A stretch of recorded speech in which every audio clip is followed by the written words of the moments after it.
Petrol diesel rate ಮತ್ತೆ ಜಾಸ್ತಿ. 90 ಪೈಸೆ petrol, 90 ಪೈಸೆ diesel ಜಾಸ್ತಿ ಆಯಿತು. ಪರಿಸ್ಥಿತಿ ಹಿಂಗೆ ಮುಂದುವರೆದ್ರೆ ಮೊದಲನೆಯ ಸಲ ಬೆಲೆ ಜಾಸ್ತಿ ಆಗೋದಕ್ಕಿಂತಲೂ ಮೊದಲೇ ಹೇಳಿದ್ದೆ ನಾನು, 10 ರಿಂದ 15 ರೂಪಾಯಿ ತನಕ ಜಾಸ್ತಿ ಆದರೂ ಏನು ಆಶ್ಚರ್ಯ ಪಡಬೇಡಿ ಅಂತ. 5 ರೂಪಾಯಿ ಜಾಸ್ತಿ ಆಗಿದೆ ಈಗ ಟೋಟಲ್ 10 ದಿನಗಳಲ್ಲಿ.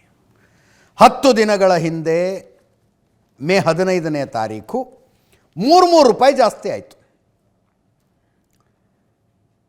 ಬೆಲೆ 3 ರೂಪಾಯಿ ಜಾಸ್ತಿ ಆದರೆ ಸ್ಟೇಟ್ ಗೌರ್ಮೆಂಟ್ ಹಾಕುವ watt, transportation cost, dealer commission ಎಲ್ಲ ಸೇರಿ ಇನ್ನೊಂದು ಸ್ವಲ್ಪ ಜಾಸ್ತಿ ಆಗುತ್ತೆ.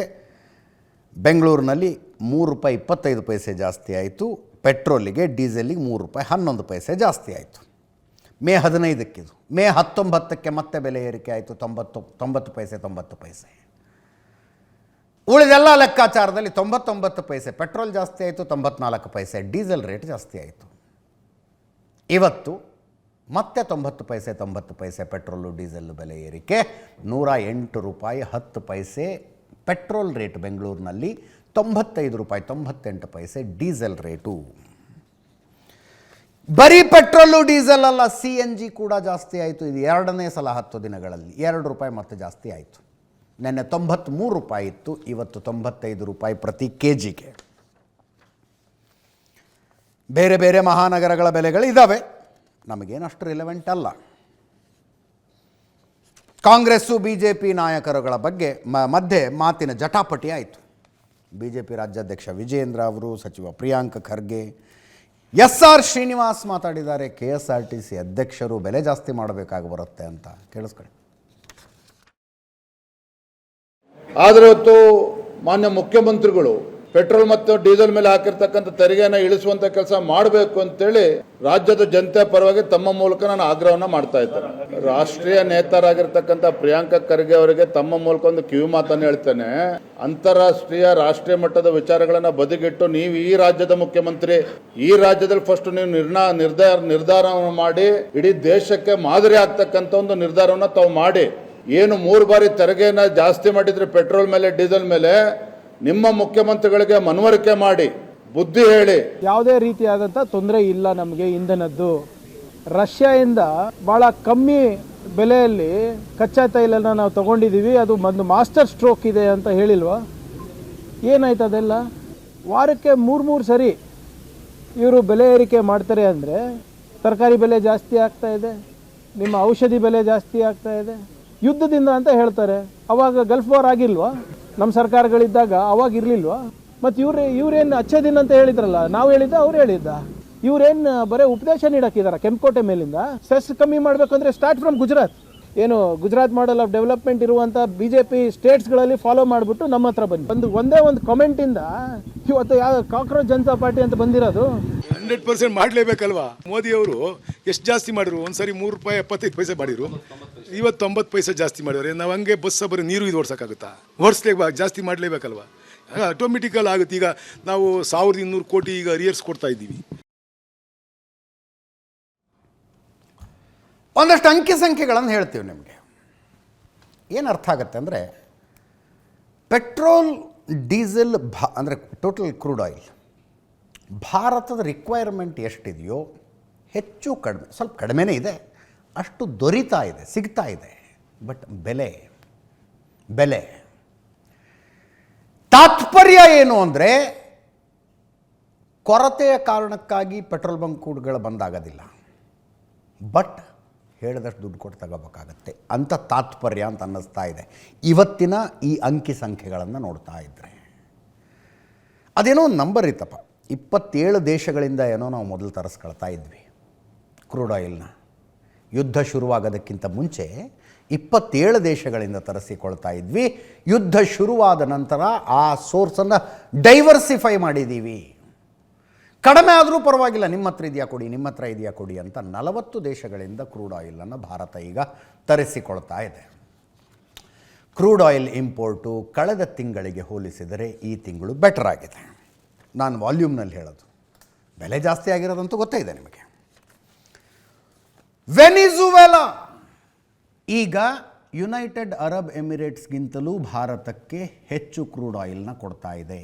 ಏಪ್ರಿಲ್ ತಿಂಗಳಲ್ಲಿ ಹೈಯೆಸ್ಟ್ ರಷ್ಯಾದಿಂದ ಬಂತು, ನೆಕ್ಸ್ಟ್ ಸೌದಿ ಅರೇಬಿಯಾದಿಂದ ಬಂತು, ಥರ್ಡ್ ಪ್ಲೇಸ್ನಲ್ಲಿ ಯುನೈಟೆಡ್ ಅರಬ್ ಎಮಿರೇಟ್ಸ್ ಇತ್ತು ಭಾರತಕ್ಕೆ ಕ್ರೂಡ್ ಆಯಿಲ್ ಕಳಿಸಿದ ದೇಶಗಳ ಪಟ್ಟಿಯಲ್ಲಿ.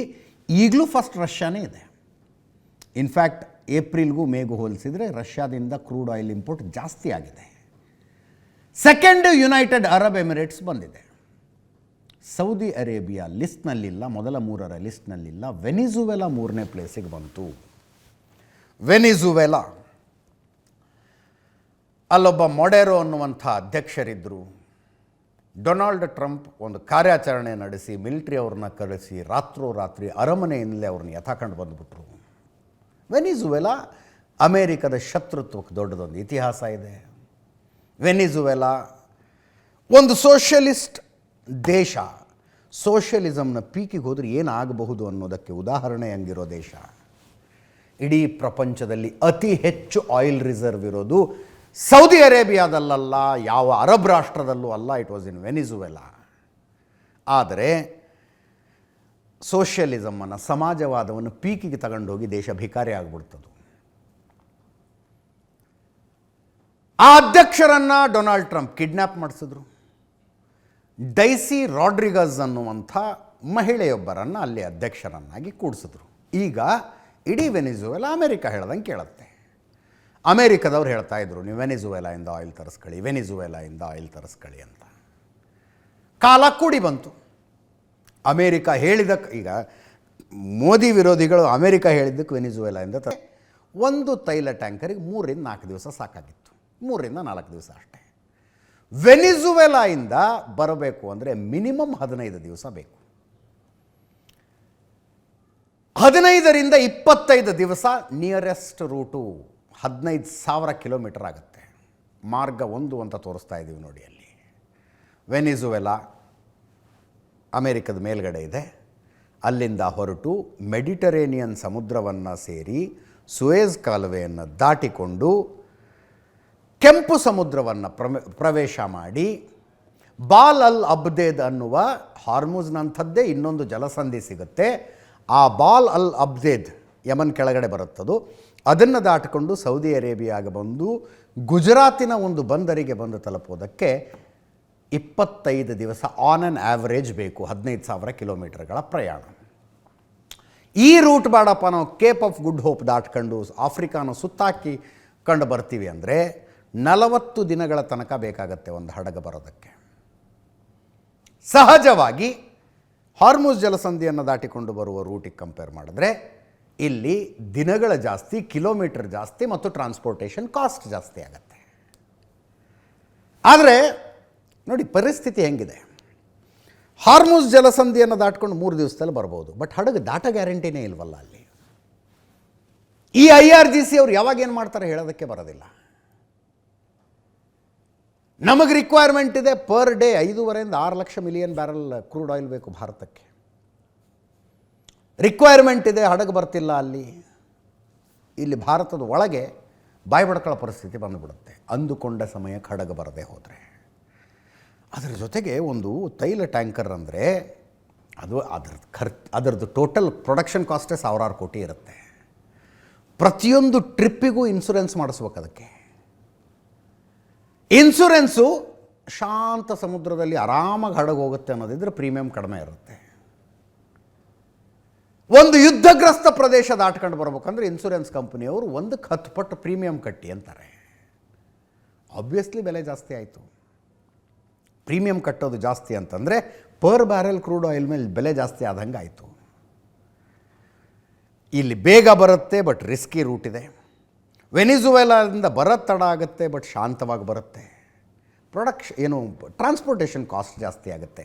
ವೆನಿಜುವೆಲಾ ಏನು ಹೇಳ್ತಂದರೆ, ನಿಮಗೆ ಹಾರ್ಮುಜ್ ಜಲಸಂಧಿಯನ್ನು ದಾಟಿಕೊಂಡು ಬರುವಾಗ ಒಂದು ಬ್ಯಾರಲ್ಗೆ ಏನು ಪ್ರೈಸ್ ಆಗುತ್ತಲ್ಲ, ರೇಟ್ ಆಗುತ್ತಲ್ಲ, ಅದಕ್ಕಿಂತ ಒಂದು ಬ್ಯಾರಲ್ಗೆ $10 ನಾವು ಕಡಿಮೆ ರೇಟಿಗೆ ಕೊಡ್ತೀವಿ ಅಂತ ವೆನಿಜುವೆಲಾದವ್ರು ಆಫರ್ ಮಾಡಿದಾರಂತೆ. $10 ಪರ್ ಬ್ಯಾರಲ್ ಕಡಿಮೆ ಕೊಡ್ತೀವಿ ಅಂತ. ಅಲ್ಲಿಗೆ ಹೆಚ್ಚುವರಿಯಾಗಿ 1,00,000 ಬ್ಯಾರಲ್ ಆಗಿದೆ. ಯುನೈಟೆಡ್ ಅರಬ್ ಎಮಿರೇಟ್ಸ್ ಸ್ವಲ್ಪ ಕಡಿಮೆ ಆಗಿದೆ. ವೆನಿಜುವೆಲಾ 2.83 ಲಕ್ಷ ಬ್ಯಾರಲ್ ಇದ್ದದ್ದು 4.17 ಲಕ್ಷ ಬ್ಯಾರಲ್ ಆಗಿದೆ ಈಗ. ಸೌದಿ ಅರೇಬಿಯಾದ ಅರ್ಧಕ್ಕರ್ಧ ಕಡಿಮೆ ಆಗಿದೆ. ಸೌದಿ ಅರೇಬಿಯಾದಿಂದ ಬರೋದು 6.7 ಲ್ಯಾಕ್ ಬ್ಯಾರಲ್ ಇದ್ದದ್ದು 3.4 ಲ್ಯಾಕ್ ಬ್ಯಾರಲ್ಗೆ ಬಂದಿದೆ. ಯಾವ್ಯಾವ ದೇಶದಿಂದ ಎಷ್ಟೆಷ್ಟು ಅಂತ ಅಂದರೆ ಏಪ್ರಿಲ್ ತಿಂಗಳಲ್ಲಿ ಭಾರತಕ್ಕೆ 45.35 ಮಿಲಿಯನ್ ಬ್ಯಾರಲ್ ಬಂದರೆ ಮೇ ತಿಂಗಳಲ್ಲಿ ಇಂಪೋರ್ಟ್ ಜಾಸ್ತಿ ಆಗಿದೆ, 49.2 ಮಿಲಿಯನ್ ಬ್ಯಾರಲ್ ಬಂದಿದೆ.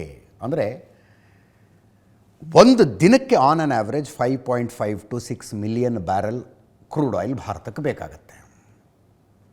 6 ಅಂತ ಹಿಡ್ಕೊಂಡ್ರು, 6 ಮಿಲಿಯನ್ ಅಂದರೆ ಒಂದು ತಿಂಗಳಿಗೆ ಎಷ್ಟು ಬೇಕಾಯಿತು, ನಮಗೆ ಎಷ್ಟು ಬಂದಿದೆ ಲೆಕ್ಕ ಈಸಿಯಾಗಿ ಸಿಕ್ಕಿಬಿಡುತ್ತೆ. ಸಪ್ಲೈ ಜಾಸ್ತಿ ಆಗ್ತಾ ಇದೆ ತಿಂಗಳಿಂದ ತಿಂಗಳಿಗೆ, ರೇಟ್ ಕೂಡ ಹಾಗೆ ಏರ್ತಾ ಇದೆ.